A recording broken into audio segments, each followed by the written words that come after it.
Bonjour docteur. Bonjour cher ami. Alors Bonjour, vous publiez un nouveau livre, Votre santé au travail, on s'en parle. Eh ben justement, vous invitez pour en parler. Mais juste avant, je crois qu'Henri Salvador a un petit message à vous délivrer. Le travail, c'est la santé. Rien faire, c'est la conserver. Les prisonniers du boulot font pas de Il a vieux. tout faux ou quoi, Henri Ouais, Salvador? bien sûr qu'il a tout faux. Parce que quand on lit votre livre, on n'a pas l'impression que le travail, c'est toujours la santé. Hein. Non, c'est pas toujours. Mais ce bouquin, il est fait justement pour que quand vous travaillez, vous soyez bien, que vous soyez en forme pour votre santé physique, pour votre santé psychique, et ne rien faire, demander à tous ceux qui cherchent du travail. Moralement, c'est pas ce qu'il y a de mieux. Alors comment on fait quand on travaille pour être bien? Parce qu'on est plus dans une époque où les entreprises vous pressurisent de plus en plus, où les conditions de travail ne sont pas toujours très simples, on est dans des open space très souvent, il y a du bruit. Comment on fait? Qu'est-ce que vous proposez vous pour... Alors, c'est un bouquin de prévention. Ouais. C'est-à-dire que j'explique dans ce livre tout ce qu'on peut faire pour être dans le bien-être au boulot, parce que c'est possible, même si, comme vous le disiez Thomas, il y a de plus en plus de pression, il y a des demandes de plus en plus pressantes de la hiérarchie. Et vous parlez de travail, il y a aussi le télétravail. Le télétravail, on a l'impression qu'on est peinard parce qu'on est chez soi, mais pas du tout, parce qu'on oublie les horaires chez soi. On mélange la vie privée et la vie... On culpabilise aussi, on se dit qu'on ne fait pas tout ce qu'on devrait faire. Quand on culpabilise et puis on n'a plus de relations sociales. Donc c'est bien d'en faire un peu, c'est pas bien de ne faire que ça. Et moi, dans ce bouquin, on donne aussi des conseils pour éviter le burn-out. On essaye de comprendre quels sont les symptômes qui doivent laisser penser que, surtout chez les collègues, parce que chez soi, on n'est pas capable de le savoir. Donc, Parce que vous avez frôlé le burn-out. Hein. Oui, j'ai frôlé, mais je ne m'en rendais pas compte moi. Heureusement que j'ai une amie psychologue à qui je parle beaucoup et qui, parce que c'est une amie, pas parce que c'est une psychologue, et qui m'a dit « Mais Michel, tu es en train de faire un burn-out là ?» Et je ne me rendais pas compte du tout. Comment vous avez réagi quand on vous dit à vous, parce que Michel Simès, on dit il est costaud, il fait plein de choses, de la radio, de la télé, du cinéma, de la médecine, etc. Comment vous avez réagi? On accepte ça quand quelqu'un vous regarde? On accepte parce que j'ai pris conscience qu'elle avait raison immédiatement. En fait, c'est à une époque où je ne disais jamais non.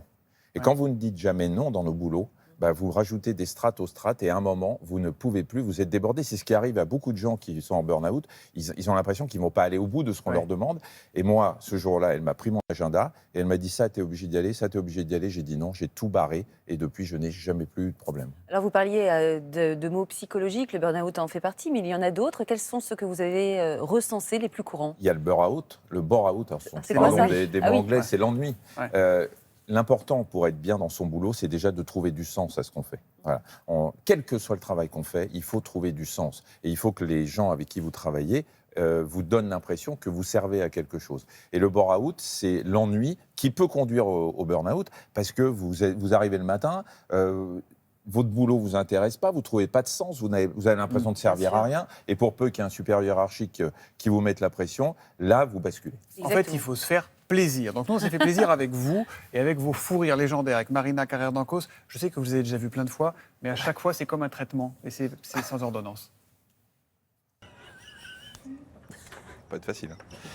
Face à une school. Là, si vous voulez, on va appeler le 15. Ah, il y a un urgentiste. Là. Il y a un timbre en particulier qui vous a permis de sortir de ce mauvais pas ou pas? Une très belle série de Saint-Marin sur les maladies de la peau. Sur les maladies de la peau. Très, très, très belle. On comprend mieux. Alors, s'il y a d'autres timbres qui vous ont aidé, je vous rappelle le numéro de téléphone, le 01 58 88 85 21, ou en laissant vos coordonnées sur allodocteur.fr. Voilà. Oh là là. Ce qui est bien, c'est que ça marche toujours. Ah ouais. Mais c'est incroyable. Alors, cette histoire avec Thierry l'ermite, là, ça fait tous les bêtisiers depuis des années. Mais nous, vous voyez, quand vous parlez de bien-être au travail... Il faut se marrer aussi. Ouais, on était tellement bien avec Marina, on se marrait tellement. Et puis bon, je déconne souvent, donc ça la faisait... Parfois, on n'arrivait pas à reprendre. Ouais. Je nous souhaite autant de fou rire, Thomas. On pourrait faire un livre un Il jour, faut quelques comment années, on contrôle un fou rire surtout aussi. avec Thomas. Oh non, on commence déjà à pas mal rigoler. Comment, quoi?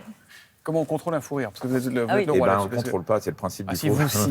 Elle plongeait à chaque Alors, fois et lui... il faut qu'il y en ait, quand on est deux comme ça, je vous donne un conseil à vous deux, il faut toujours qu'il y en ait un qui tienne le coup. Parce que sinon, si vous êtes tous les deux, donc, À plancher, il faut qu'il y en ait un qui prenne la main, même si ce n'est pas à lui de parler. Je vous remercie de nous donner des conseils pour l'animation de Télématin, parce que vous êtes un ancien de Télématin. Je Oula, sais que vous très ancien. adorez revoir ces images, alors on va les regarder ensemble. En fait, ce qui est étonnant aussi, c'est qu'on ait pu avoir l'idée de se servir du corail. Alors en 77 à peu près, c'est un chercheur du CNRS, Madame Guillemin, qui s'intéressait de très près au corail et qui s'est dit qu'on pourrait peut-être essayer de le fixer dans le corps. Pourquoi ? Tout simplement parce que le corail représente à peu près toutes les caractéristiques de l'os humain. Alors, c'était il y a 30 ans, 1991. Quel effet ça vous fait de revoir ces images? Vous savez, j'en parlais avec Vincent, votre médecin, là, qui d'ailleurs est une perle. Oui, ne le laissez pas on l'aime partir beaucoup. celui-là. Je lui disais, tu vois, regarde parce que je savais que vous alliez le passer, regarde et tu vas voir ce que c'est. Télématin cravate. est une école extraordinaire. Vous êtes en direct, pour commencer.